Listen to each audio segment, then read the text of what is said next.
Unfair. Women come to me damaged from their last relationship, and they come to me because they know I'll shower them with compliments and love and affection and whatever they need. Yes. And then once they feel, oh, I'm feeling ready to go back out into the world again, they go away. How does that make you feel?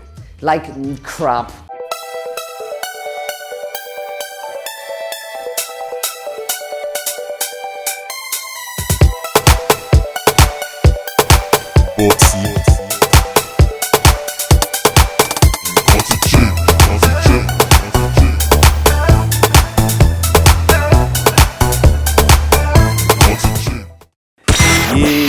My guy, Blair, Okay. in the building.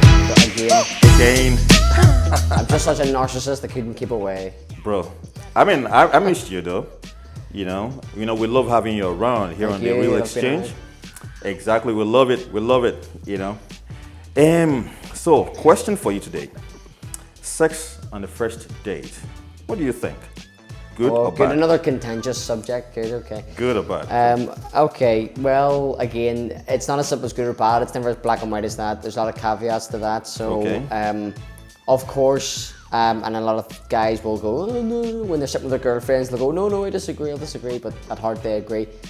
Guys have a much higher sex drive, and believe me, if a guy could have sex on the first date, it would be much appreciated, and they would very much enjoy that. They would have no problem with that. Right. Nor would I.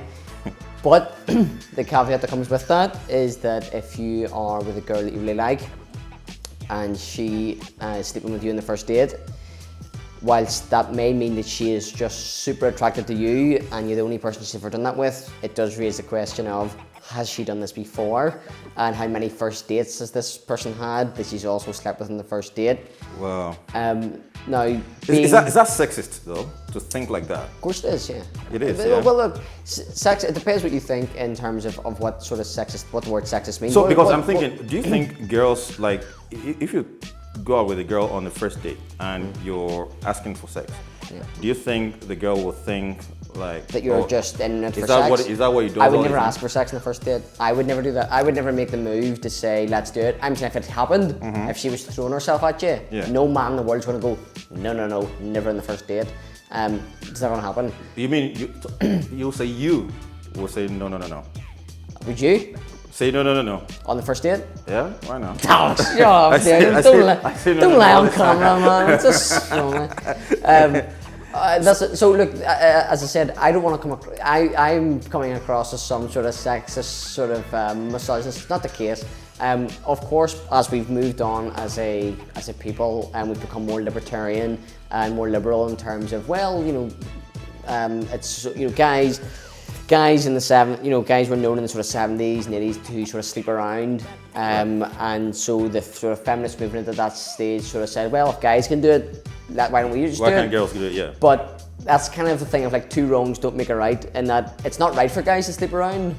I don't agree with guys sleeping around. I don't agree with guys going out and just having sex with whoever they want and thinking they can get away with it. I don't like that.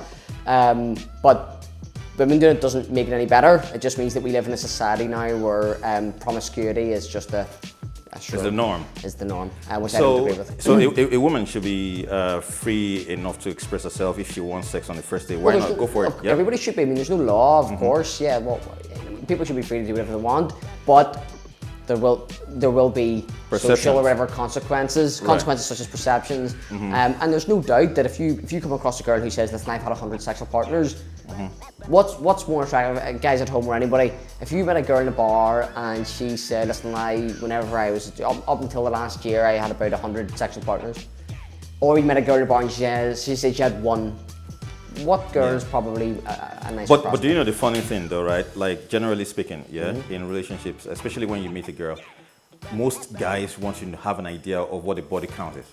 Of what, sorry? Of what a girl's body count is. Body. I think it's probably more the other way around in that girls might want to know what the guy's body count is, because it says whether or not the guy's a player or not. Is this something you would ask? I would never ask that of a girl. I would never say, what's your body count? I would consider that rude. Well, would you want to know like a previous relationship? Honestly, no. Because number one, I don't really want to hear about that. And why not? Well, because I don't want to hear that this guy like Down the rode a motorbike and like he was like 7 foot tall, and he was well built and muscly, and he's ex-army and stuff. And I work in the bank. I don't want to hear that because it will sort of put me off. So yeah, that whatever. Why, it makes you feel insecure? Of course, absolutely. So you think maybe she's only just being with you for a moment and she might just end up going back? Always a rebound. I've only ever been a rebound. But you're always happy to be a rebound guy, from what I know. For me, I am like this person. It's like, for me, relationships for me are like if a little robin redbreast flew into my house, and broke its wing. Yeah. I take it in and make a wee sort of nest out of like crap. I put it in a little shoebox and I sort of feed it a little bit and give it sort of grain and crap so they can eat and get better. And then one day it can fly away. That's me for women. If that robin was that is so unfair. Women come to me damaged from their last relationship, and they come to me because they know I'll shower them with compliments and love and affection and whatever they need. Yes. And then once they feel, I feel ready to go back out into the world again, they go away. How does that make you feel? Like crap. Used. Every time. Used. A used piece, a toilet. To all that's the been women. used. I feel like a toilet that some woman has used to wipe her armpits after a long flight and discarded. That is so unfair, bro. It's unfair. Tell me about it. But so going back to that topic, right? So the having sex on the first date could be a way of, for example, expression for women sometimes, as I suppose the way it is for men. If you're physically and sexually, you meet someone and you're getting on good with this person and you feel like you just want to take it to the next level and you can't wait. Straight away, can't wait. But then there's so much more to it. So, for example, if you've had a few drinks, I suppose that also helps in making that decision pretty quickly. I don't know if helps is the right word, but yeah. Yeah. And then obviously you've mentioned the rebound situation as well, because I suppose a lot of you've probably had a lot of guys probably have had this experience where they meet a girl who's just come out of a bad relationship or who's probably just braced up and is ready to go out there and explore the world.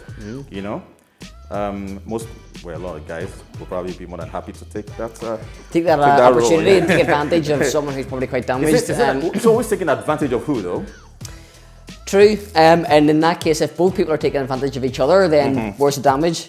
So, nobody should feel bad, yeah? I think the perception before of that that men only sort of look for one night stands, or that women look for one night stands, has sort of been sort of disregarded now, and I think both people just benefit from things like that now. But I just don't think in the long term that girls especially, only because as I've maybe said before, and I know we've talked about that, sex is a little bit different for men in that it's quite mechanically detached, and that we're quite biologically programmed to just get as much out there as possible, and that's why it doesn't really mean as much. Sex doesn't mean as much for men as it may mean for women, who then have to then bear the child and bear the thing, biologically and historically speaking. So it's a more loving, which is great. I mean, if only guys could be the same way and that sex meant it was a more loving experience, then we might get on better. But so when women are quite promiscuous in that way, later on in the line, they always end up quite... The society doesn't allow them to be that promiscuous. Right? Say that again? The society does not allow them to be that promiscuous? No, it does now, that's the point. It's it does now? It does now, yeah. But the thing is, what society also does is allow men to be the same. Just because it's our biology doesn't mean that it should be the same. I don't agree with guys being promiscuous either. I think it's dirty, I think it's cheap. So personally, you don't have a problem with having sex on the first date? No, because I'm a man, and biologically I'm just busting to have sex all the time anyway. So this is the difference between this is the difference between biological wiring and societal standards. As much as I would love to have sex on the first date, and believe me, I let myself down in that I would on the first date. But see, I have little beliefs. I have wee beliefs and things that I really wish I could live by, but I don't. So that's one of them. One of the things that are my little beliefs is that men, and I shouldn't on the first date, but for goodness sake, I would. Especially, we've all had them, those first dates, those things where you meet the girl and it's just red hot. The red mist comes down and you cannot stop it. And then all of a sudden you wake up in the morning and your shirt's all ripped and someone's there's a dead guy in the driveway, like the Hulk, and then you sort of have to kind of move town again because you've went mental. It happens. But you don't have it. So even though you don't have a problem with that, would you see yourself being in a long-term relationship with a girl that you had sex with on the first date? Absolutely, because the longest relationship I ever had of 5 years, we slept together on the first date. On the first date. Okay, all right. You heard it here first on the Real Exchange from Blair. That was quite insightful as usual, bro. You know, always very interesting in having this sort of conversations with you. And you know how it is on this show. We always like asking them. You questions. like to stitch people up with questions. I don't know if that's it, but I know it's okay. I like doing it though. I just don't know why. Yeah. I just like people, you know, thinking that they're They smart. let themselves down. Yeah. All right, you ready yet? Yeah, ready. You know how it is. So first question goes like this. So what is the most common color of toilet paper used in France? Blue. Blue. Why did you say that though? Because that's the only other toilet paper that I know that's a sort of a normal exists? color. That's So- not non-patterned. So you've not seen a pink toilet paper before? I probably have, but so I'm going to guess it's pink. Then is that correct? It is pink. It is pink. You've been to France before? When I was about 4. 4. Yeah. That must have been like what? Well, like a century ago. A little bit of, I went to Disney, Disneyland Paris. But you didn't use any toilet paper there, did you? I can't recall. It's 4. You were 4, right? I probably had wild diarrhea maybe when I was 4, from the local food, but yeah, no, from eating snails. All right. So second question. So where was fortune cookie invented? America. All right. You got to be a bit more specific. Oh, okay. So I'm in the right ballpark. Actually, yeah. Let's give you 50. Give me some kind of okay. New York. San Francisco. I was thinking West Coast. Yep. So third question. So what is Scooby-Doo's full name? Scooby-Dooby-Doo. Scooby-Dooby-Doo. No. What? No. Oh, what's Scooby-Doo Johnson? Scooby-Doo Johnson. Albert Scooby-Doo Johnson. Bro, it's Scoobert-Doo. Scooby-Doo. What? When was that ever released? When was that? Scooby-Doo? The TV show? No, but when did he ever say, oh, by the way, Mine when, is- I when he mean- was filling out his mortgage application, he had to say Scoobert. Scoobert-Doo. Scooby-Doo. Oh boy. Okay, all right, the last one here, right? So what is the collective noun for a group of unicorns called? Well, it doesn't really matter because they don't exist, so it could be anything. It's not a real word. It's not like a murder of crows, which is an interesting word. Yeah. But there's a word for it. But there's a word for it. There's a word for it. Okay, a collective group of unicorns. I'm going to say furry nonsense. You want to try one more time? Mongoose. Actually, I'll give you another go. Because I'm liking the words you're Okay, coming so up okay. Unicorns. You know, they're such a blessing, you know? Unicorns. Yeah. Yeah. It's a blessing of unicorns. Yeah. That's what they're called. That's A what they're blessing called, of yeah. unicorns.